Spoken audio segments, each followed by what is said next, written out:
नमस्कार, मैं हूं दिव्यांजलि मोइत्रा।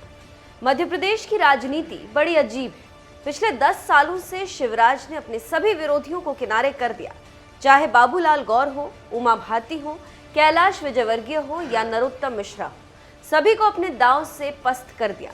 और इस समय मध्य प्रदेश में बीजेपी के एक सर्वमान्य नेता सिर्फ और सिर्फ शिवराज सिंह चौहान। लेकिन समय बदला और परिस्थितियां बदली।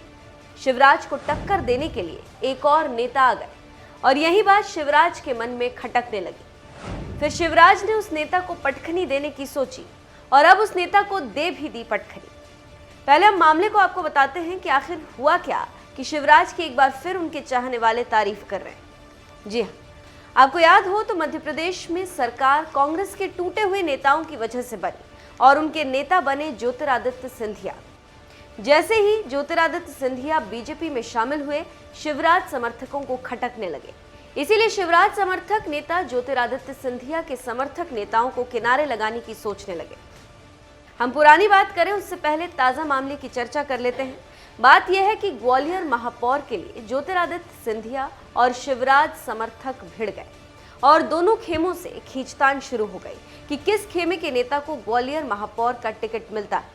इस लड़ाई को सिंधिया और शिवराज दोनों दिल्ली तक लेकर आ गए और इसमें एक किरदार और था जिसने ज्योतिरादित्य सिंधिया को हराने में शिवराज की मदद की। उनका नाम है नरेंद्र सिंह तोमर। तोमर की मदद से शिवराज ने ज्योतिरादित्य सिंधिया को पटखनी देने में कामयाबी हासिल की। हुआ यूं कि बीजेपी ने बुधवार देर शाम ग्वालियर से महापौर उम्मीदवार की घोषणा कर दी और नरेंद्र सिंह तोमर समर्थक सुमन शर्मा को कांग्रेस उम्मीदवार शोभा सिकरवार के खिलाफ मैदान में उतार दिया, जबकि केंद्रीय मंत्री ज्योतिरादित्य सिंधिया पूर्व मंत्री माया सिंह को टिकट देने पर अड़े रहे। इसका कारण ये रहा कि बड़े नेताओं में टक्कर। यही वजह रही कि कोर ग्रुप की 4 बैठकों के बाद अंतिम फैसला लिया गया। ग्वालियर की राजनीति को जानने वाले बताते हैं कि स्थानीय नेता ब्राह्मण उम्मीदवार के पक्ष में थे और सिंधिया माया सिंह को टिकट दिलाना चाहते थे, लेकिन हाईकमान ने अंततः शिवराज और तोमर गोल को तरजीह दी और उनके उम्मीदवार को टिकट दे दिया। इससे साफ है कि सिंधिया के प्रेशर पॉलिटिक्स पर ग्वालियर का संगठन हावी रहा। जानकारों की माने तो बीजेपी के पास कांग्रेस से बीजेपी में आए लोगों का एक समूह जो मार्च 2020 में केंद्रीय मंत्री ज्योतिरादित्य सिंधिया के साथ आया था। भगवा खेमा इस दुविधा में है कि पूर्व कांग्रेस समर्थकों को कैसे समायोजित किया जाए, खासकर ग्वालियर चंबल क्षेत्र में, जो अब पंचायत और निकाय चुनाव के लिए टिकट की मांग कर रहे हैं। और बीजेपी एक रास्ता निकालना चाहती है कि उसके कोर वोटर भी नाराज ना हो और आए हुए कांग्रेसी नेता भी।